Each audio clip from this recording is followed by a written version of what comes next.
दोस्तों, हमारे भारत एक ऐसे सांस्कृतिक देश है जहां ऐसी सैकड़ों प्राचीन आश्चर्यजनक मंदिर रहस्य घेरा है, जो अपने बेमिसाल स्ट्रक्चर, खूबसूरती और अलौकिक शक्ति से जुड़ा हुआ है, जो आज की मॉडर्न इंजीनियरिंग साइंस को भी हैरान करके रख देते हैं। और उन्हीं में से एक है कोणार्क सूर्य मंदिर, जिसे भारत के सबसे रहस्यमयी मंदिरों में शुमार किया जाता है। दरअसल इस मंदिर से जुड़े ऐसे कई रहस्य हैं जिनके जवाबों की खोज अभी भी की जा रही है। बताया जाता है कि किसी समय इस मंदिर के शीर्ष पर एक स्पेशल किस्म की विशालकाय चुंबक लगी होती थी, जिससे मंदिर में मौजूद सूर्यदेव की मूर्ति हर समय हवा में लटकी रहती थी।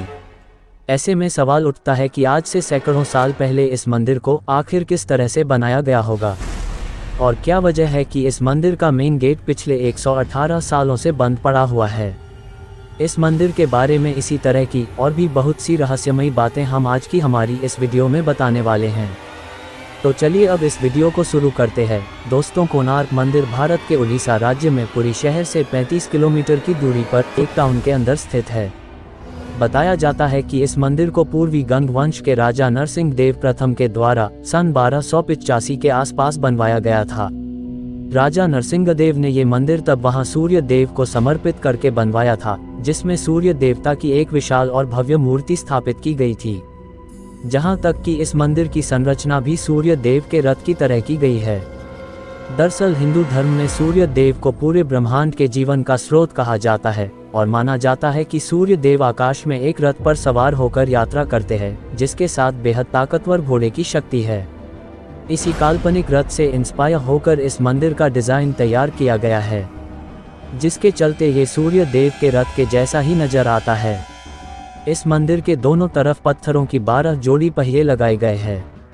साथ ही साथ घोड़े इस मंदिर के आदि की तरफ इस तरह से बनाए गए हैं कि उन्हें देखकर लगता है मानी वो मंदिर को खींचकर आगे ले जा रहे हो। मंदिर के दोनों तरफ बनेगी पर में सुंदर होने के साथ ही प्राचीन भारतीय इंजीनियरिंग का एक बेहतरीन नमूना भी है। दरअसल ये 12 साल के 12 महीनों को दर्शाते हैं, और इन पहियों की मदद से समय का सही अंदाजा लगाया जा सकता है। असल में पहिए एक ऐसे पंडाल का काम करते हैं जो सिर्फ घंटे ही नहीं बल्कि मिनट और सेकंड तक का समय बताती है। अब जाहिर सी बात है, उस समय घड़ियां तो थी नहीं, इसलिए लोग इन पहियों को देखकर ही समय का पता लगाते थे। इसके अलावा इस मंदिर का रुख भी इस तरह से है कि सुबह की पहली किरण सीधा मंदिर के प्रवेश द्वार पर पड़ती है, जो दिखने में वाकई ही एक अद्भुत दृश्य नजर आता है। इस मंदिर की दीवारों पर नक्काशी और मूर्तिकला का भी बेहतरीन काम देखने को मिलता है, और यहाँ बनाए गए हर स्तर पर का अपना एक अलग मिलेंगे। जैसे इस स्कल्पचर को ही देख लीजिए, जिसमें ऊपर की तरफ से उसके नीचे हाथी और उनके नीचे इंसान दबा हुआ नजर आ रहा है। एक्सपर्ट्स बताते हैं कि इस स्कल्पचर में शेर इंसान के अहंकार को दर्शाता है और हाथी इंसान के इमोशन को। तो इस तरह इस मूर्ति का मतलब ये निकल कर आता है कि इंसान अपने झूठे अहंकार की वजह से बने इमोशंस में कैद होकर जिंदगी में फंसा रह जाता है। यानी अपने अहंकार पर काबू पाकर ही कोई मनुष्य सही मायनों में इंसान बन सकता है। दोस्तों, ऐसी बहुत सी चीजें हैं जो इस मंदिर को इतना ज़्यादा खास और रहस्यमय बनाती है, लेकिन उन सभी में सबसे ज़्यादा मशहूर व विशालकाय चुंबक है जो कभी इस मंदिर के शीर्ष पर लगी होती थी।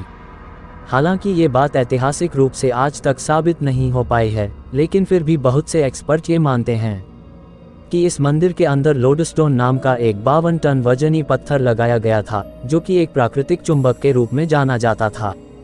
इस विशाल चुंबक की वजह से मंदिर के अंदर स्थापित की गई भगवान सूर्यदेव की मूर्ति हमेशा हवा में लटकी रहती थी, और मूर्ति को इस तरह हवा में लटके रहना अपने आप में किसी अजूबे से कम नहीं था।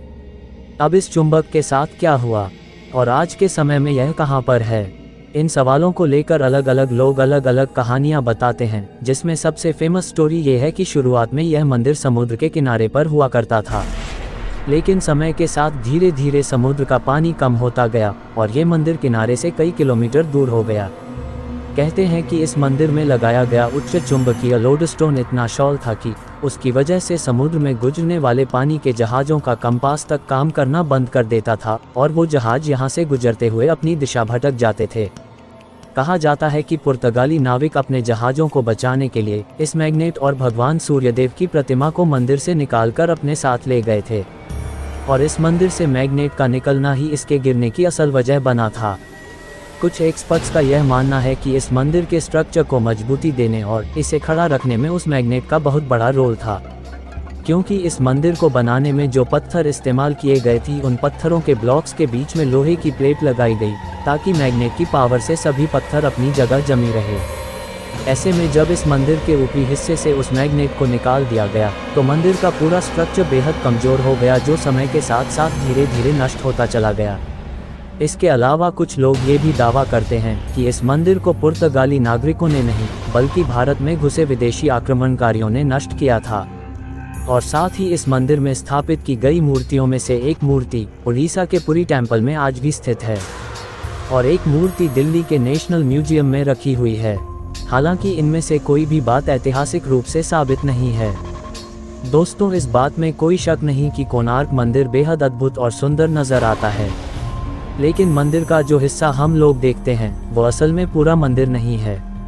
दरअसल इस मंदिर में कुल 3 मंडप हुआ करते थे, जिसमें 2 मंडप कई सदियों पहले पूरी तरह नष्ट हो चुके थे और आज इसका सिर्फ एक मंडप ही बाकी रह गया है।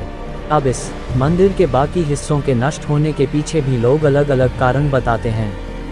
कुछ लोग कहते हैं कि मंदिर के वह हिस्से आक्रमणकारियों के द्वारा किए गए हमले की वजह से नष्ट हुए थे, तो कुछ एक्सपर्ट का मानना ये है कि ये मंदिर कभी बन ही नहीं पाया था और मंदिर के जो हिस्से अधूरे रह गए वो समय के साथ धीरे धीरे खुद ही नष्ट हो गए। अब इनमें से कही गई कौन सी बात सही है और कौन सी गलत ये कह पाना मुश्किल है, क्योंकि एक्सपर्ट अभी भी इस मंदिर के नष्ट होने का असल कारण पता लगा रहे हैं। कहते हैं कि आज हमें ये मंदिर जितना ऊंचा नजर आता है असल में ये उससे कहीं ज़्यादा ऊंचा हुआ करता था। यहाँ तक कि समुद्र में सफ़र करने वाले नाविक इस मंदिर के शिखर को अपने जहाज़ों से ही देख लिया करते थे। इसके अलावा एक स्टोरी ये भी है कि प्राचीन समय में कोणार्क एक मशहूर व समृद्ध शहर हुआ करता था, लेकिन 16वीं शताब्दी के दौरान जब इस मंदिर से सूर्य देव की मूर्ति हटा दी गई तब इस मंदिर में पूजा होना पूरी तरह बंद हो गया, जिसके चलते तीर्थ यात्रियों ने भी इस मंदिर में आना बंद कर दिया और देखते ही देखते ये नगर पूरी तरह वीरान होकर जंगल के रूप में बदल गया। फिर कई सदियों बाद जब इस मंदिर को खोजा गया तब इसकी हालत बहुत ज़्यादा खराब हो चुकी थी और इसके कई हिस्से पूरी तरह ढहकर नष्ट हो चुके थे। आज के समय की बात करें तो इस मंदिर का सिर्फ एक ही मंडप बाकी रह गया है, जिसको इस मंदिर का प्रधान मंडप माना जाता है। लेकिन हैरानी की बात यह है कि इस मंडप के अंदर जाने के सभी रास्ते आज से 118 साल पहले पूरी तरह सील कर दिए गए थे, जो आज भी उसी तरह बंद पड़े हुए हैं। अब ऐसे में सवाल ये उठता है कि आखिर इतना समय बीत जाने के बाद इस मंदिर का दरवाज़ा आज तक खोला क्यों नहीं गया। दोस्तों, ये चीज़ इस मंदिर को और भी ज़्यादा रहस्यमय बनाती है और इस दरवाजे के बंद होने को लेकर लोग तरह तरह की अंधविश्वासी बातें भी करते हैं। हालांकि इसको बंद करने के पीछे यह तर्क दिया जाता है कि 19वीं शताब्दी का अंत होते होते इस मंदिर का आखिरी मंडप भी कमज़ोर होकर गिरने के कगार पर पहुंच गया था और इसको गिरने से बचाने के लिए साल 1903 में उस समय के गवर्नर जॉन वुडवर्ड ने इस मंदिर के अंदर रेत भरवाकर इसके सभी दरवाज़ों को सील करवा दिया था। इसके बाद ना जाने कितनी बार इस मंदिर के मुख्य दरवाजे को खोलने की बात की गई, लेकिन हर बार अलग अलग वजहों से इस दरवाजे के खोलने को टाला जाता रहा।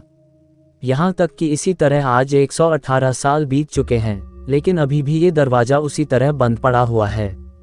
ऐसे में लोगों के मन में यह सवाल आता है कि क्या इस दरवाजे को सच में मंदिर को गिरने से बचाने के लिए बंद किया गया था, या फिर इसके बंद किए जाने के पीछे कोई और भी बड़ा रहस्य छिपा है। खैर, इन सवालों का जवाब हम लोगों को तभी मिलेगा जब इस दरवाजे को खोला जाएगा। दोस्तों, आज के लिए बस इतना ही। दोस्तों, मेरा चैनल नया है, मैंने अभी शुरू किया है। आपका सपोर्ट और फीडबैक मुझे नए वीडियो बनाने के लिए उत्साहित करेगी। वीडियो अच्छा लगा तो लाइक, शेयर और चैनल को सब्सक्राइब करना बिल्कुल ना भूलें। आप अपनी मनपसंद टॉपिक हमें कमेंट बॉक्स में दे सकते हैं, हम जरूर उन पर वीडियो बनाने की कोशिश करेंगे। समय देने के लिए बहुत बहुत धन्यवाद।